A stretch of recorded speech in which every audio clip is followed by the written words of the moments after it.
Hey guys, close your eyes for a second and imagine this. It's winter. Not the cute kind of winter with hot cocoa and fuzzy socks. I'm talking about the kind of cold that makes your breath turn into smoke before your face and freezes the water inside your bucket solid before you can even lift it. The kind of cold that makes your bones ache. Now, imagine living in that, inside a small wooden hut, with walls so thin you can hear the wind whistle through every tiny gap. Welcome to winter in medieval Europe, where surviving the night wasn't just about being comfortable. It was about staying alive till morning.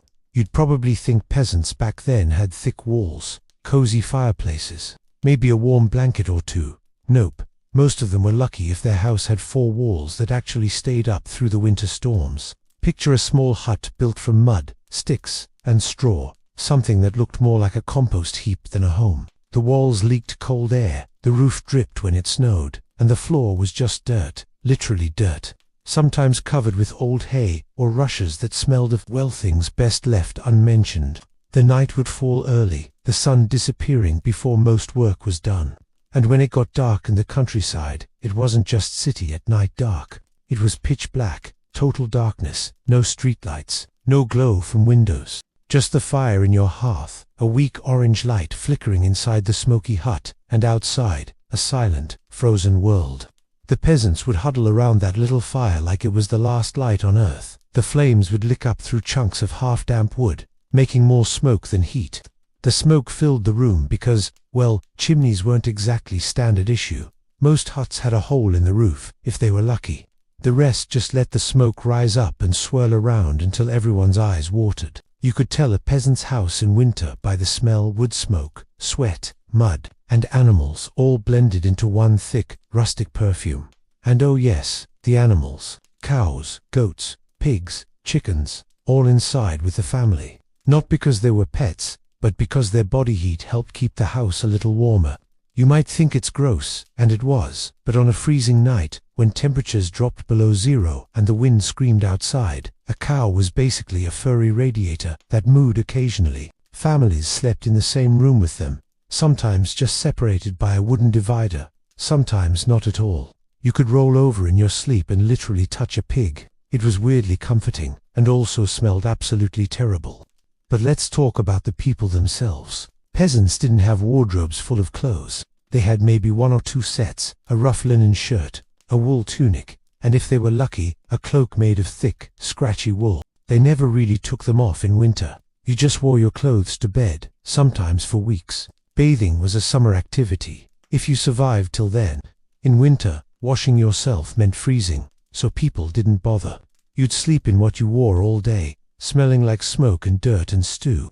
And everyone else in the house smelled exactly the same, so nobody cared.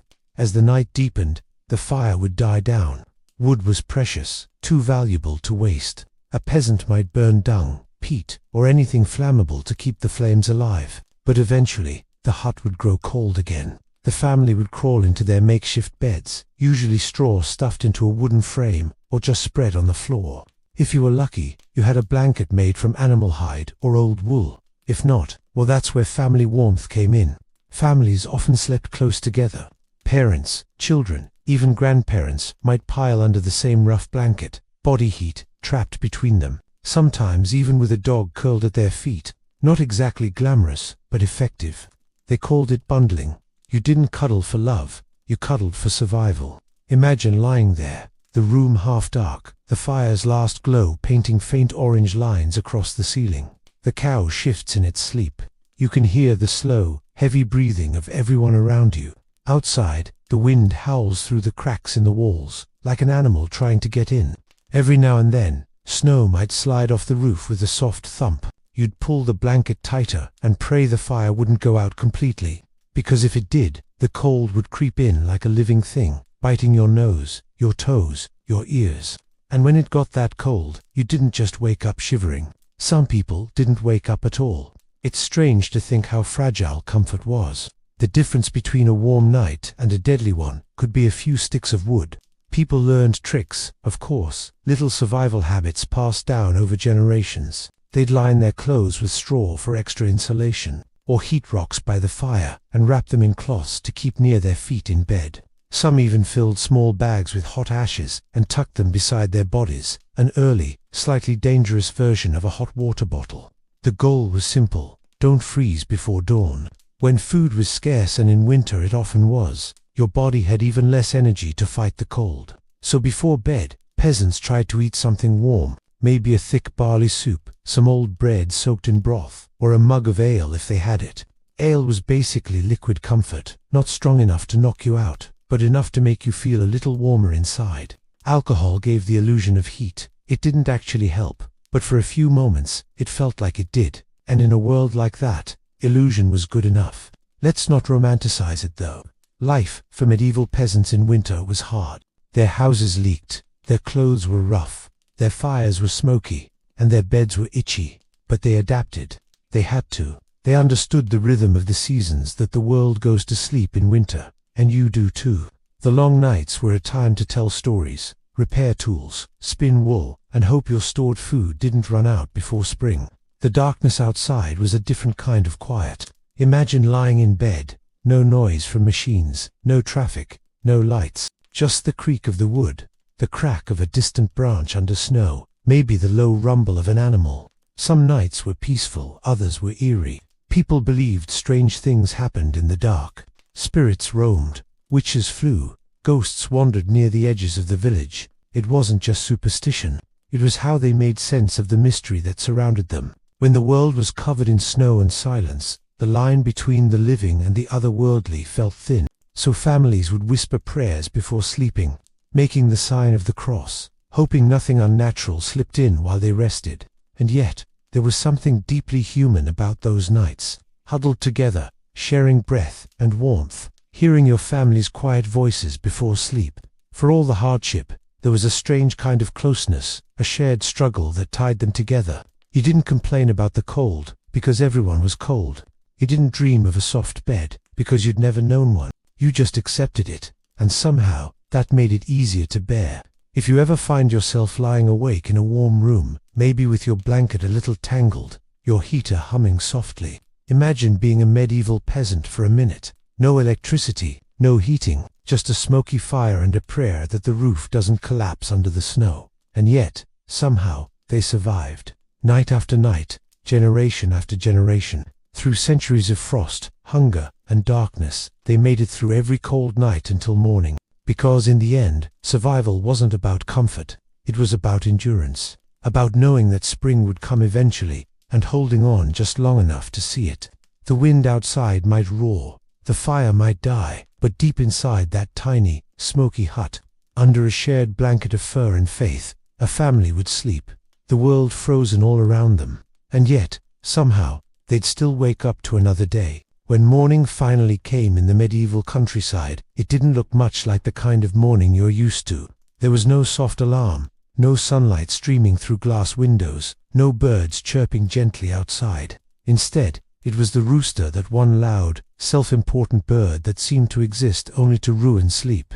The first light was grey, weak, and cold, seeping through cracks in the wooden walls like a ghost. The air inside was heavy with smoke and breath, stale, but warmer than the world beyond the door. Someone in the family, usually the mother or the oldest child, would crawl out from under the heap of blankets and straw. The floor was freezing, and there were no slippers, so your bare feet met the frozen dirt with a sting that could wake even the dead. You'd shuffle over to what was left of last night's fire, poke the ashes, and pray to find a few glowing embers. If there were any, you'd feed them dry twigs, gently blowing until a tiny flame appeared again. Your first small victory of the day.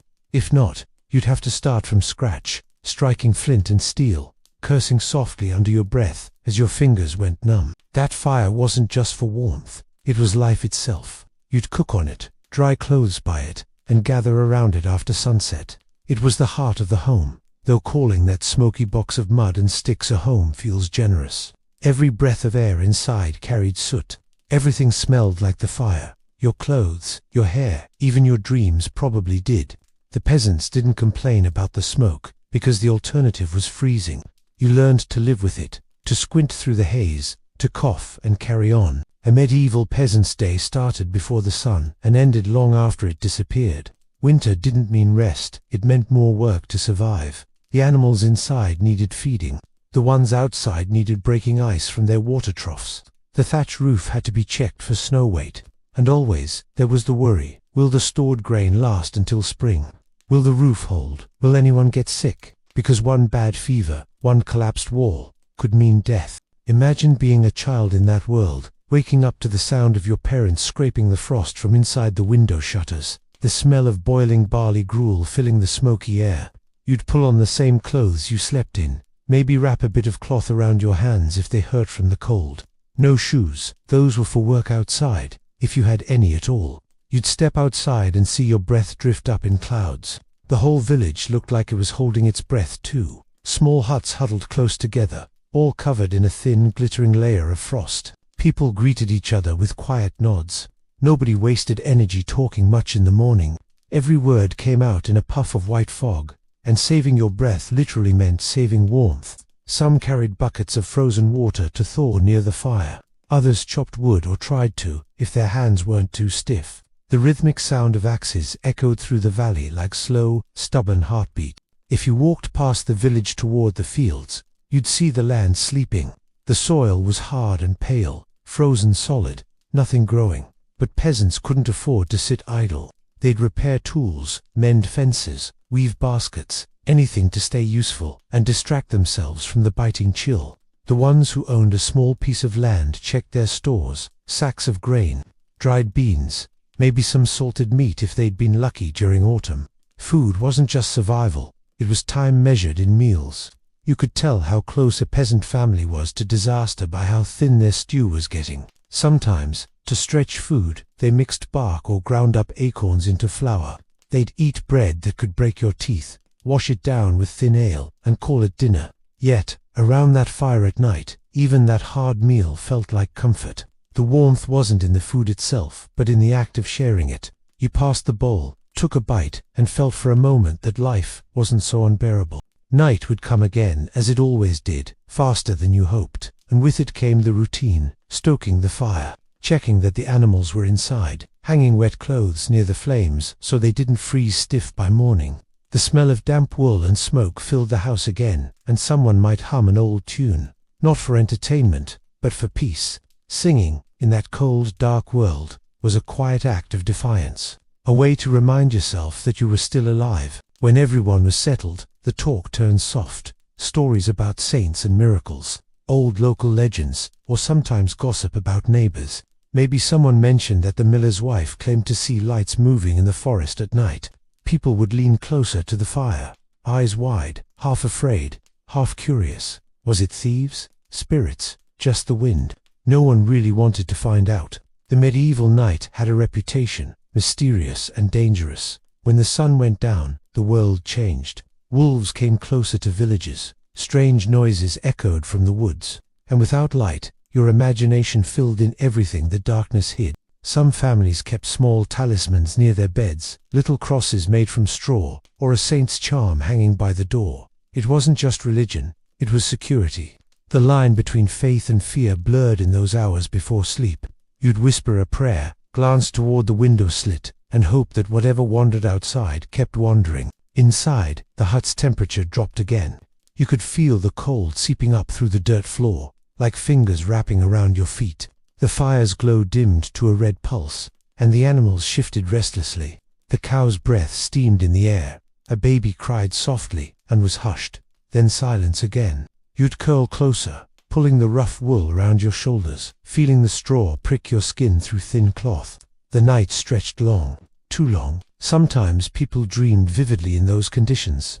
The flickering firelight, the half-smoke-filled room, the exhaustion, it played tricks on the brain. Some would wake saying they saw things, old ancestors, angels, demons sitting by the hearth. Others believed the cold itself had spirits, that the wind carried voices. It wasn't madness, it was the human mind finding stories to make sense of the endless dark. And yet, in the middle of all that discomfort, something remarkable happened. They adapted not just physically, but emotionally. The peasants developed a kind of patience we can barely imagine today. They accepted that life came in seasons, that there would be warmth again. The same way they endured hunger, pain, and exhaustion, they endured the cold. Not with optimism exactly, but with endurance born from necessity. It's the kind of strength that grows when you have no other choice. The longer you stayed awake, the more your senses adjusted.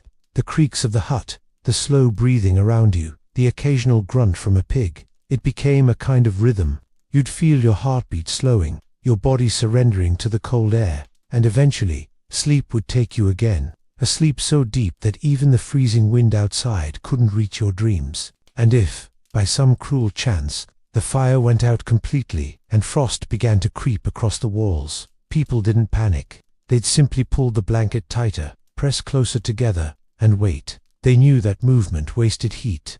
They'd wait until the grey light of dawn seeped through the cracks again, proof that they'd survived another night. There was no celebration, no applause, no warm breakfast waiting, just quiet gratitude that they were still breathing, that the roof still held, that the world hadn't taken them yet. Then they'd start all over again, feed the animals, stoke the fire, patch the leaks, and keep going.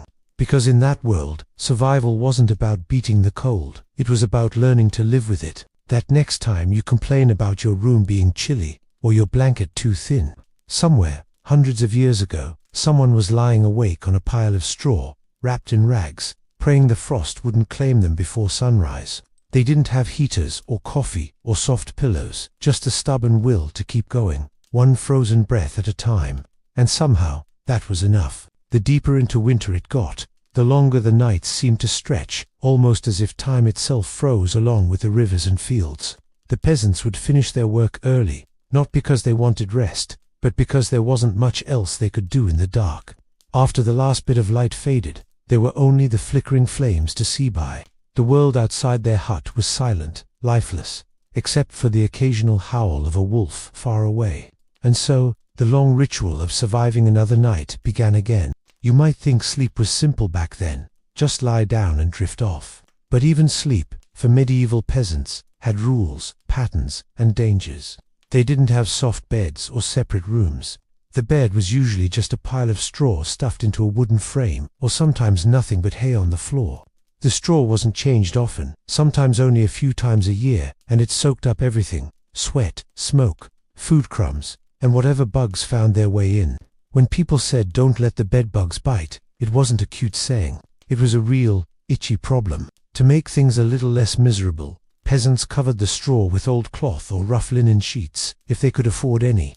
On top of that, they'd throw an animal hide, or a wool blanket, if they were lucky enough to own one. The blanket wasn't like the fluffy ones we know. It was thick, scratchy, heavy, more like wearing a carpet. But it trapped heat, and that's all that mattered. Sometimes, to make the bed warmer, they'd put hot stones at the foot of it, stones heated in the hearth, wrapped in rags, and slipped near their legs. It worked for a while, until the stones cooled down or burned through the cloth. You had to be careful not to accidentally set the straw on fire, which, yes, happened more often than you'd want to think about. A burning straw bed in a wooden hut was the medieval equivalent of a nightmare you couldn't wake from. They also had a strange sleeping rhythm, something historians call segmented sleep. People didn't sleep in one solid block of 8 hours like we do now. Instead, they often had 2 separate sleeps. They'd go to bed shortly after sunset, sleep for 4 or 5 hours, then wake up in the middle of the night, not to panic, not because of insomnia, but because that's just how life was. They'd get up, add wood to the fire, maybe pray, talk quietly, even visit neighbors if it wasn't too cold. This in-between time was called the watch. Then, after an hour or two, they'd go back to bed for their second sleep until dawn. That strange pause in the middle of the night wasn't considered unusual. In fact, it was when many people felt closest to the spiritual world. They'd reflect, whisper confessions, or tell soft stories to whoever was awake beside them. In those quiet hours, the world outside felt utterly still, as if time stopped. The only sounds were the crackling fire, and the soft murmur of voices, the occasional shift of straw, maybe the cow's slow breathing from the corner of the room. It was like being caught between 2 worlds, the living and the dreaming, a space of calm and mystery. Sleeping together, as a family, was normal. Privacy wasn't a thing. Everyone just piled in. Parents, children, sometimes servants if they lived with you, even guests. People didn't see it as strange. It was warmth, and warmth meant life. You'd have to position yourself strategically, the youngest or weakest in the middle, the stronger ones on the outside. The dog, if there was one, curled up near your feet, adding just enough heat to keep your toes from going numb. It wasn't romantic or cute, it was practical. You might wake up with someone's elbow in your ribs or a child's foot pressed into your face, but you'd also wake up alive, which counted as success in that world. And since everyone smelled equally of smoke, sweat, and hay, nobody was judging anyone else. Now, not every peasant's sleeping setup was the same. The poorest might just sleep on the bare ground, wrapped in whatever rags they could find. Some families had wooden sleeping platforms raised a little off the dirt to avoid dampness and mice. Others used chests or benches as makeshift beds. If you were a slightly better off peasant, you might even have a curtain, not for privacy, but to block drafts. A piece of cloth hung between the bed and the wall could make a surprising difference in warmth. People got creative. In winter, survival was all about small tricks that added up. One clever trick was to hang tapestries or rush mats on the walls, not for decoration, but insulation. The walls of those huts were so thin that wind could slip right through them, so anything that blocked air made a difference. Even storing sacks of grain or tools against the walls helped keep heat in the house. Wasn't just a living space, it was a living strategy. The smell inside those homes must have been unbelievable. Imagine smoke from wet wood, animals steaming in the corner, sweat, unwashed wool, stew, and hay all blending together. You might think that's disgusting, and you'd be right. But funny thing, people back then often described it as homely. To them, that mix of smells meant safety, it meant warmth. It meant you'd made it through another day without freezing to death. Sometimes, though the cold one, when a blizzard hit, or temperatures dropped too low, even the best efforts weren't enough. People would wake to find frost inside their huts, their breath crystallizing in the air. Water buckets froze solid. Bread turned rock hard overnight. You couldn't just light more fires. Wood was scarce and precious, so they'd gather tighter, layers over layers, and wait. Waiting was half of surviving winter. During those long nights, stories kept them alive in another way. Every culture has bedtime tales, but for medieval peasants, stories were survival for the mind. They'd talk about saints who endured great hardship, or folk tales about clever peasants who tricked the devil, or the creatures that haunted the woods. There was a kind of comfort in these stories, even the scary ones. Hearing about someone else's suffering or bravery reminded you that your own struggle wasn't unique, that the cold, the fear, the hunger, all of it, had meaning. Children listened wide-eyed as their parents whispered tales about spirits that rode the winter wind, or ghostly travelers who visited the villages when the snow fell thick. These weren't just bedtime stories, they were lessons. Be humble, be cautious, don't wander after dark. The medieval world taught its morals through its monsters. But the nights weren't all gloom. Sometimes laughter filled the smoky room. A funny story, a bad joke, a memory from the harvest season, even the smallest moment of joy was precious. You laughed not because life was easy, but because it wasn't. Laughter was rebellion against the cold. It warmed the heart, if not the body. The longer winter lasted, the more people relied on each other. You couldn't survive alone. Families shared food, neighbors shared firewood, and everyone shared stories. When someone's roof collapsed under the snow, others came to help fix it. When a child fell ill, the village gathered herbs and prayers. There was a deep, quiet kind of community that came from knowing you were all equally fragile. The cold was a great equalizer. It didn't care if you were poor or slightly less poor. Everyone froze the same. And through it all, the fire kept burning. Small, smoky, stubborn. It was the center of everything. You could measure your life by that fire when it started, when it went out, when you lit it again. Some nights, people stayed awake just watching the embers glow, hypnotized by their soft light. The flicker was like a heartbeat, proof that warmth still existed in the world. If you had to describe a medieval winter in one feeling, it would be endurance wrapped in smoke. Every night was a test, every morning a quiet victory. And in that endless cycle of cold and fire, darkness and light, the peasants learned the most important lesson of all, that survival wasn't about fighting nature, but learning to live alongside it. They didn't have control over the cold, the hunger, or the darkness, but they had each other. And sometimes, that was enough to make even the longest, coldest night feel just a little bit shorter. Imagine the medieval morning, if you can even call it that, because it's still dark. The sun won't rise for hours. Your breath fogs the inside of your cottage like ghost smoke. and the fire that was barely keeping you alive through the night has now turned into a sad pile of grey ashes. You'd think someone would jump up to relight it, but no one wants to be the first to crawl out of the shared warmth. Everyone is clinging to that little pocket of body heat like it's gold. But eventually, someone always loses the argument, probably the youngest. He's shoved out from under the blanket of rags and sheepskin, grumbling, bare feet hitting the icy floor, and he makes his way to the hearth. There's this moment, every morning in winter, when people don't really talk, they just shiver and make eye contact like, yup, still not dead. That's medieval winter optimism right there. They didn't exactly have closets full of cozy sweaters or electric blankets, but what they did have was layering. And honestly, layering saved lives. The base layer was usually a simple linen shift, or tunic scratchy maybe, but breathable and easy to wash. Over that went wool, always wool. Wool was their version of insulation. It stayed warm even when damp, which is good, because everything was always damp. The walls, the air, the blankets, the socks if they even had socks. Wool tunics, wool cloaks, wool hose, and for those lucky enough, a fur-lined hood or hat.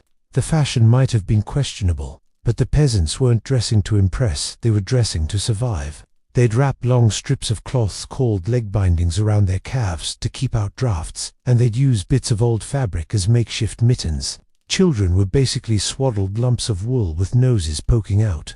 And if you were especially poor, you might have worn clothes so patched up they were practically made of memories. Shoes were another story entirely.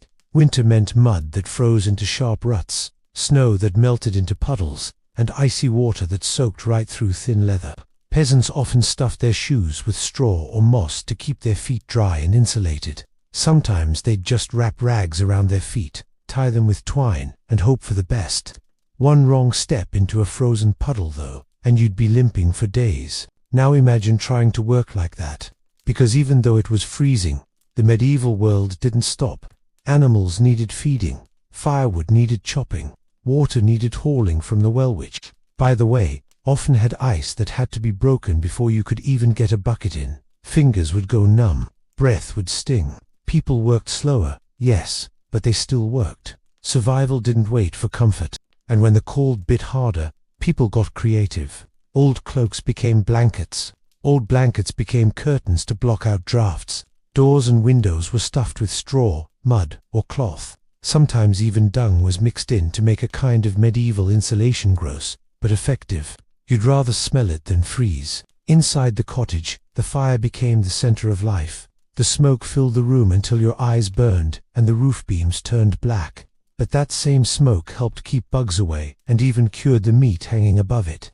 People would sit right by the hearth, sometimes with their feet almost in the embers, roasting one side of their body while the other froze. You'd see families huddled close, taking turns turning around like rotisserie chickens.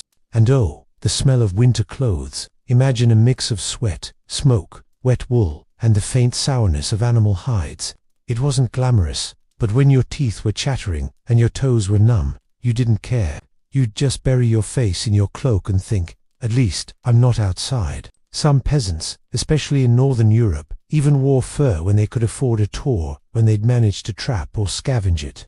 Fox, rabbit, sometimes even dog fur was used for lining cloaks or trimming hoods. Nothing went to waste. You'd see farmers trudging through snow in heavy wool and fur, looking like lumpy bears. But under all that rough fabric and dirt, there was a kind of genius. Medieval peasants knew how to trap heat with what little they had. By the fire, people sometimes dried their socks or shoes, but if they weren't careful, they'd burn them. You can almost picture it, a tired man leaning too close, his foot suddenly smoking, everyone shouting, "Pull it out," but no one got truly mad. They all knew exhaustion and cold made you do dumb things. And yet, in all that misery, there was something weirdly cozy about it. The sense that you were part of a small, stubborn little group, your family, your animals, maybe a neighbor who stopped by that was defying the cold together. You were wrapped up not just in wool, but in company. Children would sometimes curl up with the family dog or goat for warmth. Couples slept back to back, passing body heat like a shared secret. And when someone shivered too much, there was always a hand, a blanket, or even just a quiet laugh. Because the thing about peasants, they couldn't afford to be precious about it. Cold was a fact of life. Complaining didn't make it warmer. Still, when the coldest nights hit, when frost painted every surface and the stars glittered like frozen dust, people prayed the fire wouldn't go out. They'd wake in turns to feed it, poke it, make sure the little orange glow didn't die. Because if it did, you weren't just uncomfortable, you could die before morning.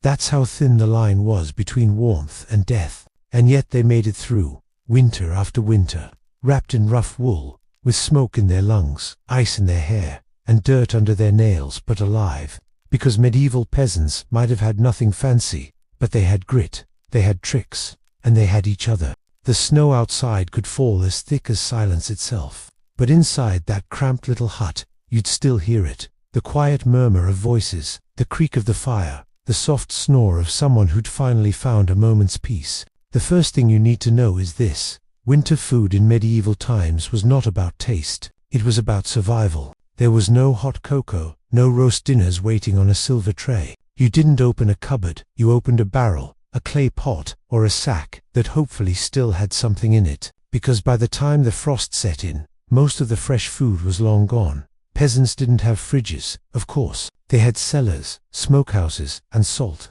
Salt was their magic ingredient. It kept meat from rotting and vegetables from turning slimy. In summer, when the sun actually existed, they'd work like mad to prepare for winter. Cabbages, onions, beans, and peas were dried or pickled. Meat from a slaughtered pig might be smoked for weeks. And grain, glorious grain, was stored like treasure. Because if the harvest failed, so did you. So, what did dinner look like on a freezing January night? Picture this: a big wooden bowl of pottage. That word sounds fancy, but it wasn't. It was basically a never-ending stew, a thick, bubbling mix of whatever they had left. Barley, oats, turnips, maybe a few dried peas or leeks, all simmering in a pot that never really got washed. The pottage pot stayed over the fire, day after day, sometimes for weeks. They'd just keep adding scraps to it. Yesterday's leftovers were today's meal base. It was like a medieval slow cooker that no one ever cleaned. Sometimes it was hearty, thick, and comforting. Other times, it was more like hot sadness in a bowl, but it was warm, and that mattered more than anything.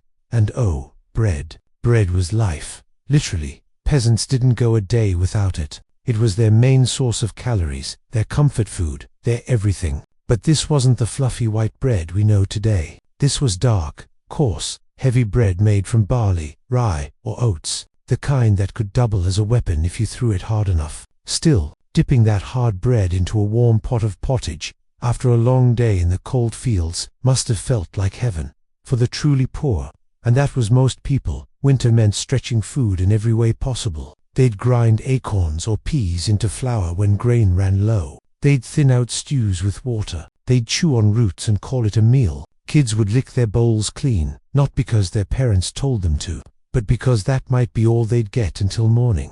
And yet, amid all this struggle, there were small joys. Sometimes, if you were lucky or clever, you could brew ale. It wasn't just for fun. Ale was safer than water. Wells could freeze or turn foul, but ale, even weak ale, was boiled and fermented, which killed most of the bad stuff. So everyone drank it. Men, women, even children. It wasn't the strong kind we think of today. It was mild, more like warm bready tea with a buzz, but it warmed you from the inside. And in the middle of winter, that counted as medicine. There was also mead, a honey-based drink, though that was rarer and more expensive. Only the better-off peasants or local lords might have it. Still, once in a while, at a feast or celebration, someone might pass around a clay mug of something sweet and strong, and for a few moments, everyone would forget about the cold outside. Evenings in winter were long, longer than you can imagine without electricity. The sun might set before dinner and not rise until breakfast, so people stretched their meals. They'd sit close to the fire, eating slowly, talking softly, maybe sharing a bit of gossip about whose pig wandered into whose garden. If you walked into a peasant cottage during one of those nights, you'd see this simple rhythm of life: a woman stirring the pottage with a wooden spoon worn smooth by years, a man hunched nearby, mending a tool by the firelight, children drowsy, chewing bread, watching the sparks rise into the dark rafters, the smell of onions and smoke mingling in the thick air. It was quiet, slow, almost timeless. Sometimes, they'd even use mealtime as a way to tell stories, legends about the saints, Old folk tales about talking animals or spirits that roamed the snow. It wasn't just about eating. It was about reminding each other why they were still trying. Food was connection, in a world where everything else felt fragile. And speaking of connection, in many homes, animals shared that space too. Chickens roosting on beams, a pig snoring in a corner, maybe a goat or cow near the door. It wasn't because they loved farmyard company. It was practical. Animals gave off heat. The cottage stayed just a little warmer. But it also meant that during dinner, someone might be swatting at a chicken or shooing a goat away from the bread. Medieval family dinners were basically cozy chaos. When the food was gone and the bowls licked clean, people didn't throw anything away. Leftover scraps were fed to the animals, or saved to flavor tomorrow's pottage. Not a crumb wasted. Every bite mattered, and sometimes, after a rare good meal, maybe after slaughter season, when meat was plenty, you could feel something close to joy spread through the cottage. Full bellies, warm fire, ale in the veins. People laughed easier. The cold outside seemed a little less cruel. That's the thing. Peasants didn't have abundance, but they had rhythm. Feast and famine, warmth and cold, light and dark, everything in balance. It made the small comforts feel huge. A hot bowl of stew, a loaf of bread that didn't go moldy, a crackling fire that actually stayed lit all night. In those moments, life didn't feel so harsh. And when they finally crawled into bed, bellies heavy and fire low, you could almost imagine the kind of satisfaction that comes not from plenty, but from enough. Enough warmth, enough food, enough to make it to the next morning, because that's how peasants survived winter, not through luxury, but through endurance, through the quiet pride of knowing that even when the world froze solid outside, inside there was still a flicker of life, and it was fed, somehow, by soup, smoke, and stubbornness. After dinner, the cottage would quiet down, but it wasn't truly silent. The fire made soft popping sounds, the wind sighed through cracks in the walls, animals shuffled in their sleep, and somewhere, water dripped from melting frost. The medieval night was alive in its own slow, eerie way, and if you were a peasant, this was when your world shrank down to that tiny circle of light, cast by the hearth. There were no glowing candles everywhere. Those were for the rich. Most peasants had just one rushlight or tallow candle, if that, so the house was mostly in darkness, flickering orange shadows stretching across the walls, making the beams and rafters look like they moved. Sometimes, kids would stare at the shadows and swear they saw faces in the smoke. Their mothers would hush them, saying, "It's only the fire spirits dancing." But even adults weren't so sure. You have to imagine what that kind of darkness does to the mind. Today, if the power goes out, we panic for a few minutes. Back then, it was every night. You couldn't see beyond your own hands. The world outside the firelight might as well have vanished. And in that endless dark, medieval people filled the emptiness with stories. Some were comforting. Grandfathers told old folk tales about saints, heroes, or magical animals that outwitted devils. Others were darker, about wandering souls, witches, or the wild hunt riding through the sky on stormy nights. People truly believed the night was a boundary between worlds, that when the sun slept, other things woke. The winter night was sacred, but also dangerous. If the wind howled too long, someone might mutter a prayer. If the fire suddenly went out, everyone would sit very still, not just because it meant cold, but because they believed that when light died, spirits could slip in, so they'd whisper charms or cross themselves before relighting it. And yet, despite those fears, these long nights also had their warmth, not just from the fire, but from each other. Families would sit close, wrapped in wool, and talk, not loudly, not like feasts or market days, but softly. These were the hours when people remembered the dead, shared gossip, planned the next day's work, or just drifted in thought. Sometimes, someone would hum a song, a lullaby, maybe, or a slow, haunting tune about lost love or faraway lands. The music would float with the smoke, gentle and sleepy, until it faded into crackling silence, and then, one by one, they'd start settling down to sleep. Medieval peasants didn't sleep like we do today. They had something called first sleep and second sleep. They'd go to bed not long after dark, maybe around 7 or 8, bundled together under every scrap of fabric they owned. Then, sometime after midnight, they'd naturally wake for an hour or two. During that time, they might stir the fire, whisper prayers, or even talk quietly. Some couples used those hours for intimacy. Others just sat and thought, Then they'd drift off again until dawn. It's strange, isn't it? The idea of waking up in the middle of the night, not because of phones or alarms, but because your body and the world itself seem to breathe in to halves. The medieval night had its own rhythm, a kind of soft pulse that matched the beating of the heart and the slow, creaking sigh of the wind.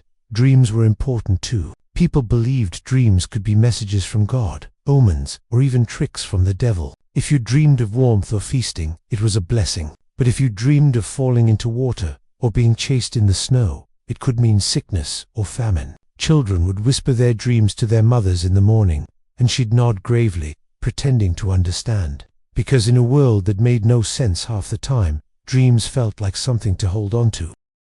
And then there were the night visitors. Every village had stories about things that came in the dark. The nightmare, a spirit that sat on your chest and made you dream of suffocating. The will-o'-the-wisp, lights that led travelers into frozen swamps. The black dog, a ghostly hound that wandered country roads before a death. Some people even believed the souls of the unbaptized dead drifted through the winter night, looking for warmth. You could almost feel the air grow heavier when someone mentioned it. That's why people hung charms by the door, or placed iron tools under the bed. Iron was believed to keep evil away, and if someone in the family was sick, they'd leave a small bowl of milk by the window, an offering to whatever spirits might pass by, asking them to move along. But not every night was haunted. Some were simple and peaceful. The family dog curled by the fire, a baby fussing softly, the slow breathing of people who'd worked too hard to dream of anything, the kind of silence so deep that even the snow outside seemed to listen. And that silence, it did something to people. It taught them patience, reflection, a strange kind of closeness that only happens when there's nothing to distract you. Sitting in the dark together, wrapped in the same blanket, waiting for morning, that was the truest warmth. For children, those nights were magic. The way the firelight danced, the way stories blended with the crackle of the logs, it all felt endless. They didn't think about hunger or taxes or frostbite. They just knew that the world outside was cold and black, and inside was light and love, even if it was small. The parents, though, they knew the truth, that every peaceful night was a small victory, that every sunrise meant they'd survived one more test of endurance. They didn't call it bravery, it was just life. But still, when the fire burned low and the stars glittered through the smoke hole, you could imagine them whispering a short prayer, not for riches, not for comfort, but simply for another dawn.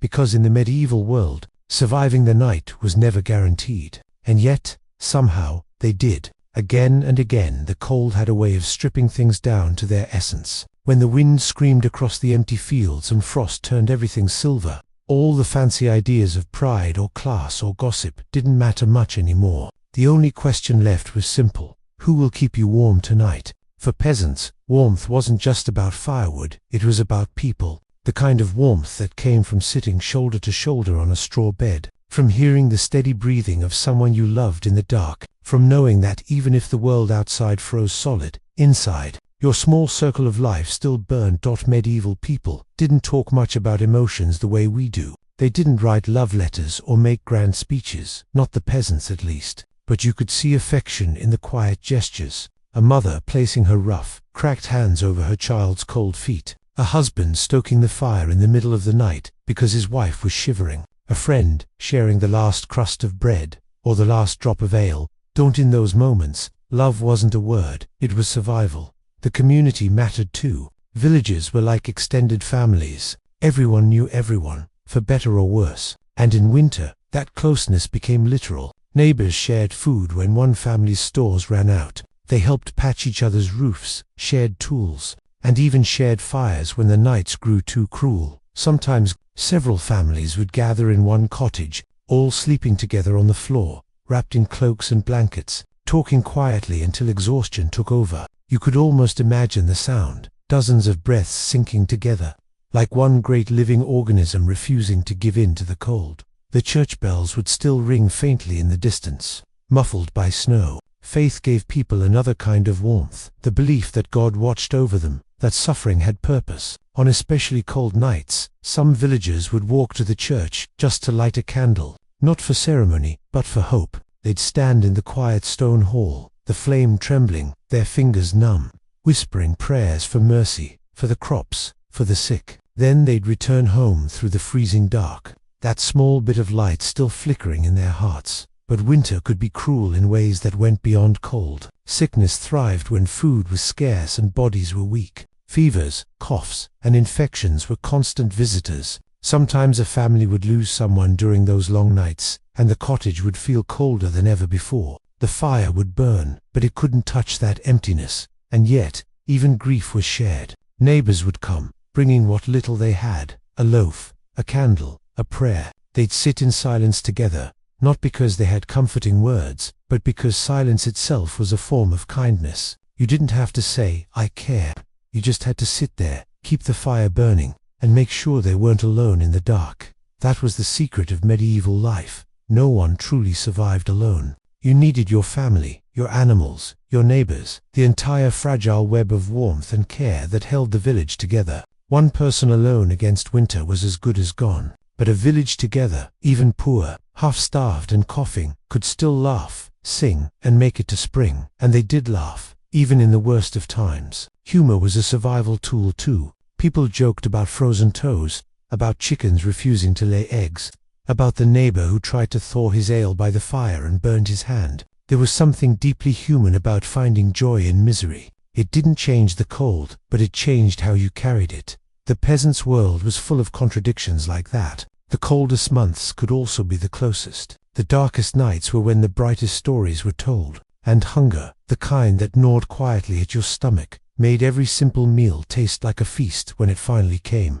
Children, of course, didn't understand the danger fully. They saw the world through wonder. Frost on the windows looked like magic patterns. Snowflakes were tiny miracles that melted on their tongues. They played outside, slipping in the mud, laughing as their breath turned to mist, until their mothers shouted them back inside. To them, winter wasn't a test. It was a season of adventure, and that innocence kept everyone else a little bit sane. The old, though they understood, they'd seen more winters than they could count. They'd sit by the fire, wrapped in cloaks, eyes distant, remembering other cold nights, the faces of people long gone. Sometimes they'd smile, softly, without saying why. Maybe they were remembering the laughter that once filled the room, or the first time they'd felt another hand slip into theirs on a night just like this. Because for all the hardship, there was tenderness too. When you live close to death, you learn to notice life more sharply. The sound of someone breathing beside you, the warmth of a cup between your palms, the way the firelight catches in a loved one's eyes. These things mattered more than anything. They were proof that you were still here. So when peasants said goodnight, it wasn't just routine. It was a quiet prayer. See you in the morning, because they knew not everyone would. The fire would burn low, the snow would fall, the world would sleep, and inside that tiny room, humanity would cling to itself like a fragile flame. And that, more than anything, more than clothes, more than food, more than all the clever tricks against the cold, is how medieval peasants survived the coldest nights. They shared their heat, their breath, their love, and their stories. The fire could die, the wind could rage, but as long as they had each other, the light never truly went out. The wind howled like a living creature outside, clawing at the wooden shutters and slipping icy fingers through every crack in the walls. Inside, though, something softer stirred the fragile calm of a peasant family trying to sleep through another endless medieval night. The fire had burned down to glowing embers, casting a dim, reddish glow that flickered like the last heartbeat of warmth. Someone stirred beneath a heap of coarse blankets, the rustle of straw underneath, loud in the silence. For all their fatigue, few peasants truly slept deeply in winter. They dozed, half waking, half dreaming, trapped between the chill of the air and the crackle of the fire. That could die at any moment. This was the hour when fear walked. Not the fear of thieves or wolves though, those were real enough, but the kind that grew from the imagination of a people who didn't have light to banish darkness. The medieval world believed the night belonged to more than humans. They whispered that strange things prowled between dusk and dawn. The peasants called them by many names: sprites, boggarts, elves, witches, and spirits of the dead. But whatever they were called, everyone agreed on one thing. They loved to visit when the world was asleep. You can almost picture it. The oldest grandmother murmuring a prayer before closing her eyes, her hand clutching a tiny wooden cross on a string. The children huddled close to their mother, too tired to move but too uneasy to sleep. And outside, in the forests that surrounded every medieval village, The sounds came alive: branches snapping, distant howls, the low creak of trees in the wind that sometimes sounded like whispering voices. If someone died recently, the fear deepened. People believed that restless souls wandered for nights after death before finding peace. And if the fire flickered suddenly, or the dog growled at an empty corner of the room, someone might whisper, "He's here." The peasants didn't have the luxury of disbelief. Their world was full of mysteries that no candle could explain. Some families would leave out a small piece of bread or a cup of ale on the hearth.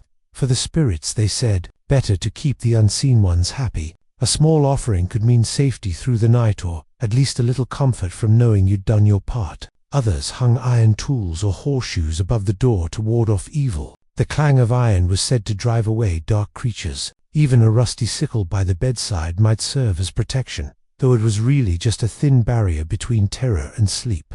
The church tried to drive these superstitions away. Of course, priests told their flocks that demons and fairies were tricks of the devil, that only prayer could protect them. But when your whole life was ruled by the rhythm of nature, when the world beyond your candle's light was nothing but an endless black forest, fear had a way of surviving even the best sermons. The villagers prayed and left bread for the spirits, just in case. And those nights could play tricks on the mind. Without artificial light, darkness in the Middle Ages was absolute, total, suffocating. You could hold your hand in front of your face and not see your fingers. It was easy to start hearing things that weren't there. The pop of the fire became a footstep. The rustle of straw was a whisper. The groan of wood was the sigh of something unseen. Many people believed the devil himself walked the countryside during the coldest months, seeking souls weakened by hunger and despair. Winter wasn't just a test of endurance, it was a spiritual battleground. Some villages had stories about creatures that came out when snow fell thick and the world was silent.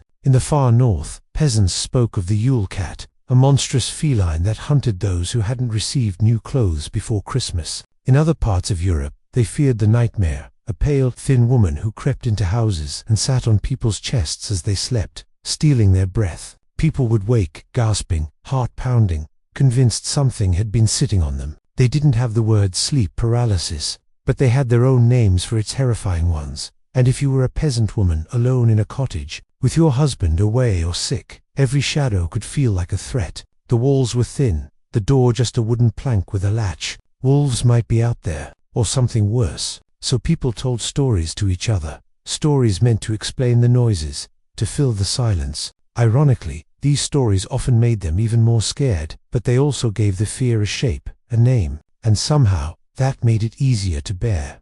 There were protective rituals too, little habits passed down from generation to generation. A mother might sprinkle salt across the threshold before bed. A farmer might draw a cross in the ashes of the hearth before letting the fire die down. Children were taught not to whistle after sunset, because that might call dark spirits to your door. And if someone heard the church bells ring in the middle of the night, well, they said it meant a soul had just left the body. But for all the fear, there was also beauty in those nights, when the air was still and the moon hung low, silvering the snow-covered roofs. The world could seem peaceful, almost sacred. The stars were endless and sharp, and the only sound was the slow breathing of the people you loved. You could feel small but safe, wrapped in the same darkness your ancestors had known for centuries. Sometimes, while lying awake, a peasant might think of warmer times of summer days, green fields, and sunlight that stretched long into the evening. They'd imagined the smell of hay, the sound of bees, the laughter at harvest festivals.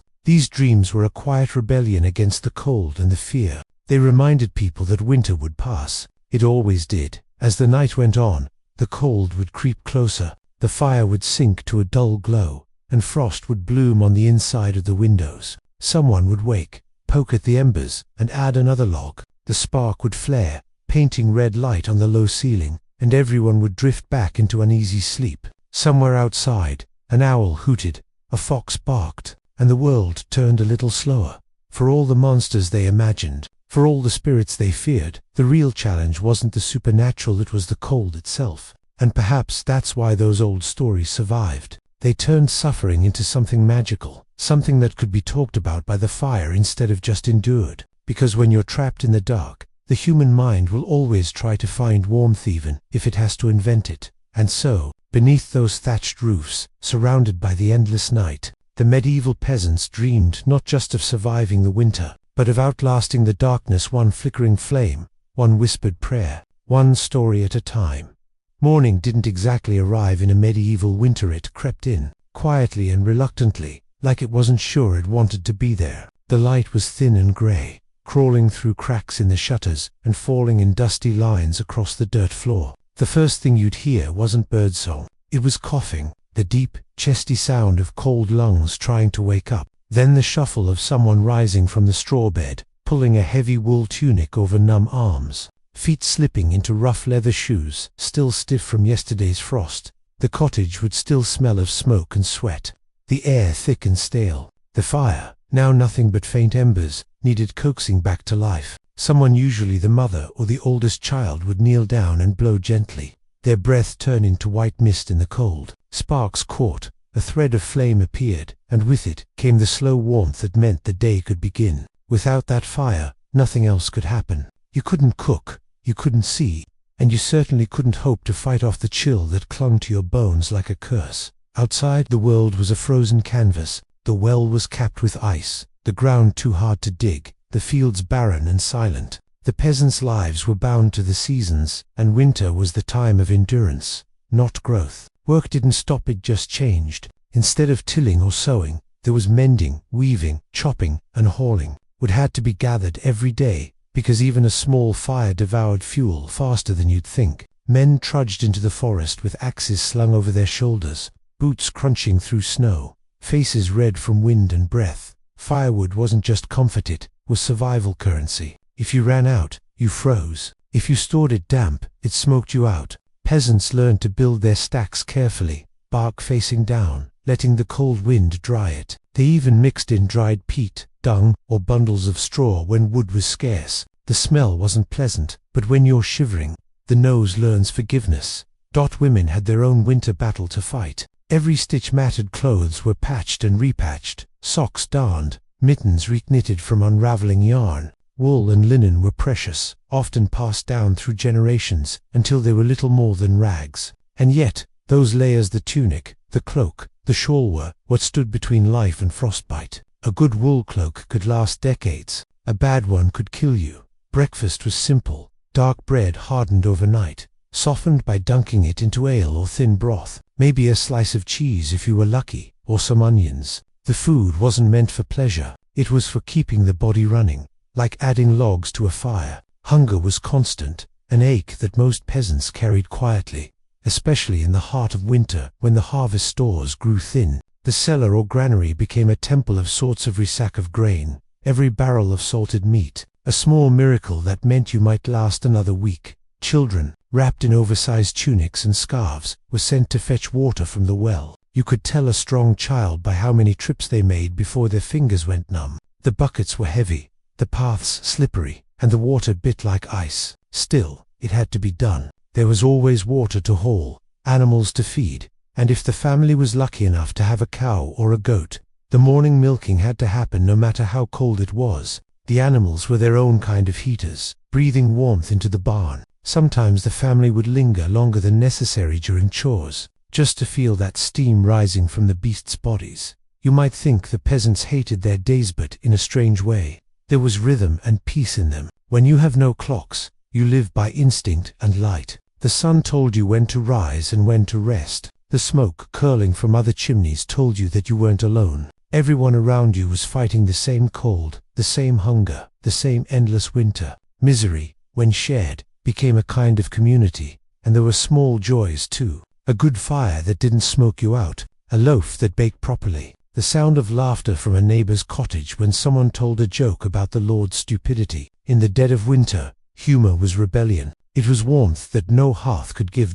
By midday, work slowed. The pale sun never rose high, but if it managed to peek through the clouds, people would step outside just to feel it on their faces. Eyes closed, smiling faintly. For a moment, the world seemed less cruel. You could hear the creak of frozen trees, the distant bark of dogs, the crows circling overhead. Life, stubborn and persistent.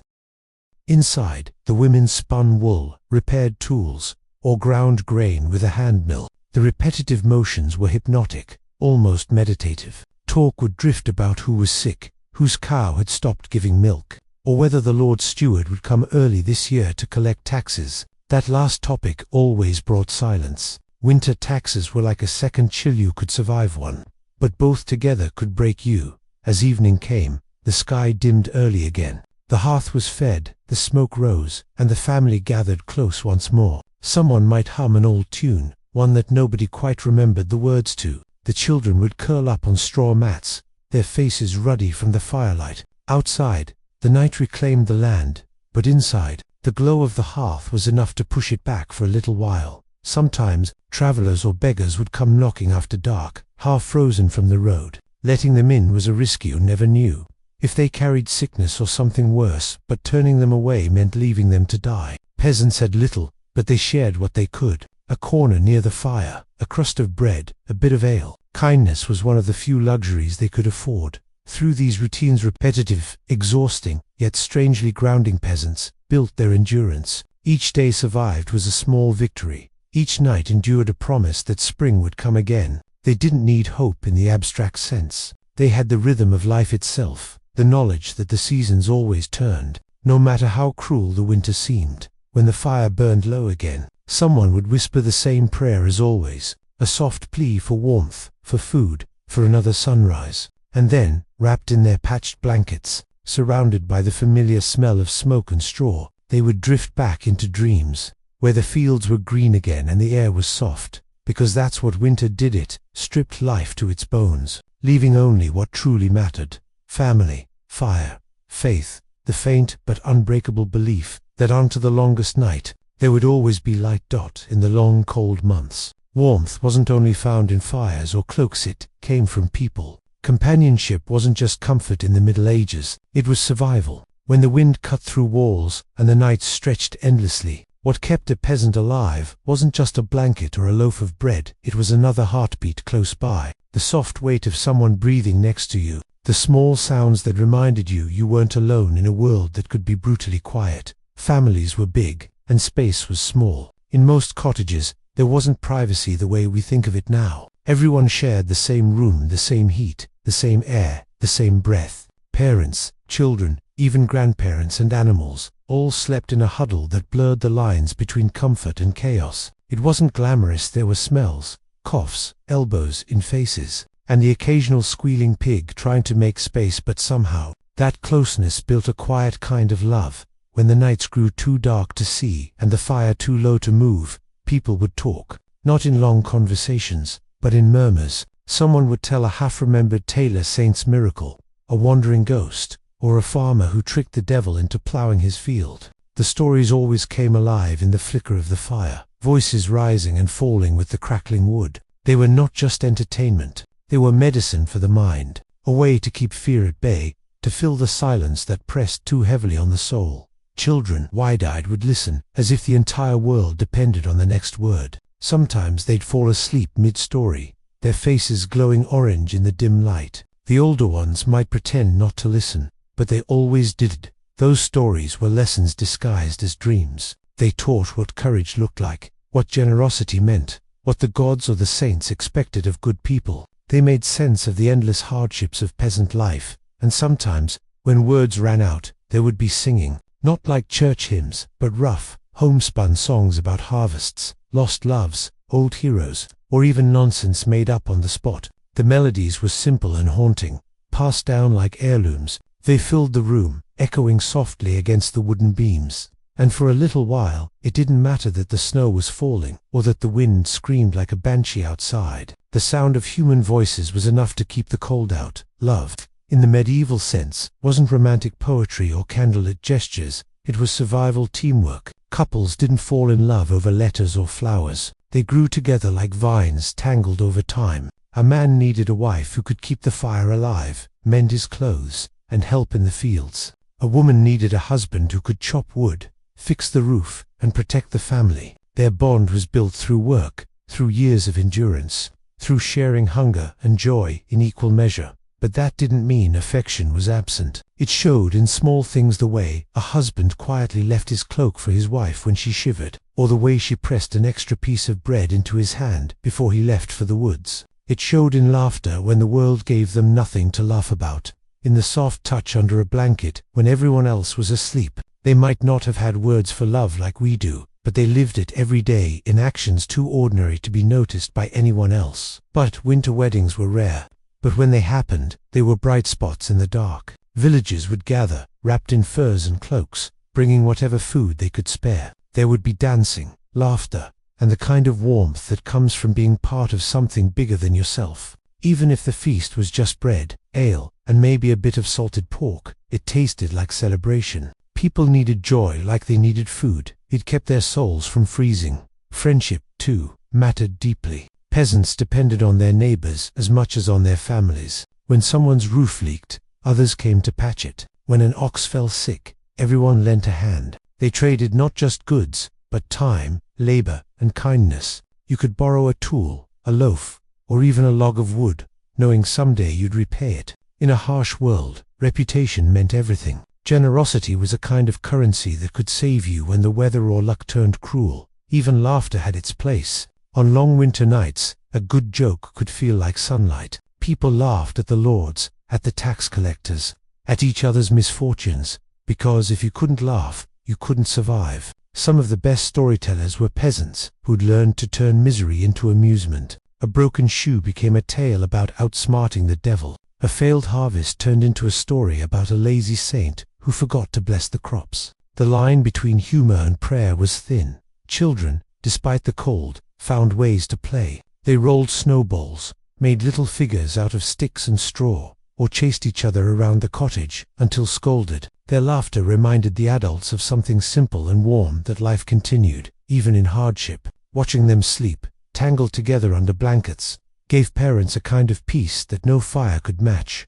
In a way, companionship was the one thing the poor had more of than the rich. The nobles had larger houses, thicker walls, and grander fires, but they slept alone. They dined apart, separated by rank and duty. The peasants, for all their suffering, had togetherness. Every cough, every whispered prayer, every shared crust of bread built an invisible warmth that even the coldest night couldn't completely steal. When the wind blew hard against the shutters and the fire's light trembled, they held each other tighter, not out of fear alone, but because it reminded them of why they endured at all. To wake together, to see the sun again, to keep the tiny flame of human warmth alive in a world that so often tried to snuff it out. And so, every winter night was a small triumph of love, quiet, unspoken, but unbreakable. In their closeness, they found strength. In their laughter, defiance. And in their togetherness, they carried the promise that no cold, no darkness, no hunger could ever truly take away.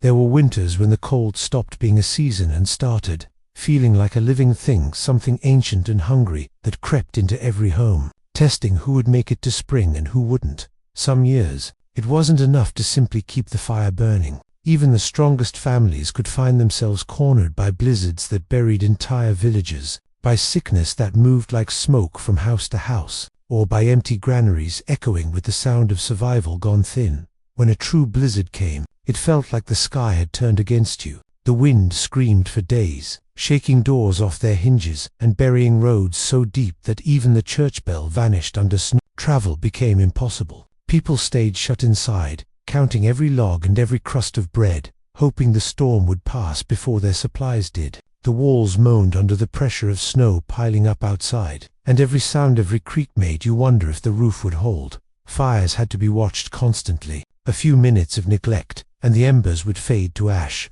Someone, usually whoever drew the short straw that night, would wake every few hours to stir the coals, feed the flames, and whisper prayers that the smoke wouldn't choke them in their sleep. You could always tell who'd kept watch the night before by their red eyes and cracked lips. Food was rationed to the point of pain. Families counted the number of turnips left, the handfuls of grain still in the jar, the slices of salted meat that had to stretch for weeks. Some households boiled broth so thin you could see the bottom of the pot through it. Bread grew darker, heavier, made with ground-up acorns or sawdust, just to make it last. And still, there were days when there was nothing. Mothers would claim they weren't hungry and push their share toward their children. The children would eat slowly, pretending not to notice. Hunger had its own language, silent, heavy, understood by everyone. And then came sickness. Colds turned to fevers. Fevers turned to something worse. There were no doctors in the countryside, only the village healer, an old woman with herbs, charms, and prayers that sometimes worked, sometimes didn't. The air inside the cottage would grow thick with the smell of burning sage, garlic, and fear. People whispered that when a fire burned blue, it meant death was nearby. So they'd feed it more wood, more herbs, anything to keep the color red. Sometimes, despite everything, the fire went out anyway. When that happened, it was a race against time. Someone would bundle up in every scrap of cloth they owned, face wrapped in linen, and stumble out into the storm to beg a coal from a neighbor's hearth. Those short trips could kill a person. The cold bit like knives. Your breath froze before you could finish a prayer. But if you made it back, clutching that tiny glowing ember wrapped in cloth, you'd saved your family's life for one more night. And there were the nights when the howling outside wasn't just wind. Wolves came closer to villagers when hunger drove them mad. The peasants would hear their cries echoing across the snow, long and hollow, the sound sliding under doors and into dreams. If the animals were kept inside, the goats would bleat nervously, the cows stamp and snort, sensing danger. Men would grip their axes tight, staring at the door, ready to defend their home with the same weapon they used to chop wood. There were darker stories too, ones people didn't tell in daylight. Tales of families so desperate that they did what had to be done to live, of travelers who went missing and were never found, of neighbors who offered food that nobody asked too many questions about. Desperation could turn good people into something else entirely. The church preached that starvation was a test from God, but for the peasants, it felt more like a curse they had to outlast with whatever strength or sin was left in them. When spring finally came after a winter like that, it didn't arrive with flowers and songs. It came with mud and exhaustion. People emerged pale, thin, blinking at the weak sun like creatures from a cave. Some houses stayed closed because the people inside hadn't made it. Others opened their doors and wept from sheer relief. Every survivor knew that nature hadn't spared them because of worthiness, just chance. And yet, despite all this, life always found a way to begin again. The fields thawed. The first green shoots pushed through frozen earth. The rivers ran free, carrying away the last of the ice. The peasants buried their dead, blessed their animals, and started preparing for planting. Winter had taken so much, but it hadn't taken everything. The soil was still there. The sun still rose. The people who'd endured the worst of the cold didn't speak much about it afterward. They didn't have the words for trauma or grief, just quiet endurance. They repaired what was broken, replaced what was lost, and thanked God or looked for what remained. Survival wasn't dramatic. It was slow, steady, and built on a kind of stubborn faith that the world, cruel as it was, would still turn toward warmth again. There was a strange pride in having made it through. The old men at the tavern would talk about the winter of the great snow, or the year the wolves came, not as tragedies, but as badges of strength. They'd smile crookedly and say, "Aye, we froze, but we lived." And everyone listening, young and old, would nod with quiet respect. Because to survive the medieval winter wasn't just endurance, it was proof that even in a world without mercy, people could still outlast the darkness. By the next cold season, they'd start all over again, stacking wood, salting meat, mending cloaks, because they knew the cold would always come back. But they also knew something else. So would they. When spring finally stretched its pale fingers across the frozen ground, it didn't come in a rush. It crept in quietly, like a secret that people were almost afraid to believe. At first, it was just the sound, the faint trickle of meltwater running through the ditches, the soft drip from a roof, the sigh of wind that no longer bit like a knife. The peasants noticed before they dared to name it. The air smelled different, less like smoke, more like wet earth. And then, one morning, someone would step outside and see a thin blade of green pushing up through the thawing mud. The first real sign of life. It didn't look like much, but for people who had spent months staring at frost and death, that small color was everything. It was proof that they'd done it. They'd survived the dark. The cottages began to open up again. Shutters were pulled wide to let in air that no longer stung. Straw bedding was dragged outside, beaten clean, hung over fences to dry in the weak sunlight. Fires were allowed to burn lower, and the smoke that had clung to hair and clothes all winter finally began to fade. People could breathe again, not just with their lungs, but with their souls. Animals were led out from the barns, blinking at the light, stamping their hooves in the softening mud. Chickens scratched at the ground, The cows lowed impatiently, eager for green pasture. Even the dogs seemed to run lighter, as though their bodies remembered joy. Children, thin but restless, played outside until their cheeks flushed. Their laughter shrill and full of life was the sound of the world thawing. And the fields. The peasants turned to the fields like returning to an old friend. They walked the boundaries, pressing their boots into the soft ground, feeling its promise underfoot. The plows came out again, patched and oiled, the oxen yoked and ready. Hands cracked from cold and work took hold of the handles. And for the first time in months, there was rhythm again, the scrape of wood through soil, the creak of harnessed leather, the grunt of effort. Life was back to its endless, sacred routine. Winter had stripped everything bare, but that bareness had its lesson. It reminded them what truly mattered. Not luxury, not gold, not feasts, just warmth. A fire, a roof, a body beside yours. The peasants understood this better than anyone. Every year they watched the world die and come back to life. And in that cycle, they found faith not in sermons, but in the soil itself. At night, when the air still held a chill but no longer froze the breath, families gathered by smaller fires. The fear of the endless dark was gone. The stories sounded different, now lighter. The same old tales of ghosts and spirits became something to laugh about. The children who had once cried at every gust of wind now mimicked the howls with grins on their faces. The darkness had lost its teeth. The eldest in the family, those who had seen too many winters to count, would sit quietly by the fading flames, watching the young ones sleep and think of all the years that had come before. They knew how close things could get, how fragile survival really was. And yet, here they were again, another year, another thaw. They didn't need to say it out loud, but the gratitude lived in every gesture, every blessing over a meal, every log placed on the fire, every seed dropped into the warming earth. In those rare moments of peace, the peasants didn't dream of castles or crowns. Their dreams were smaller, simpler, but infinitely more real. A harvest good enough to fill the cellar, enough wood for the next winter, laughter in the home, and the promise that, whatever came, they'd face it together. When the first warm rain fell, the sound of it on the roof was like a song. People stepped outside, letting it soak their faces, wash away the months of soot and smoke. The ground drank greedily, and the air filled with the scent of renewal, mud, grass, and hope.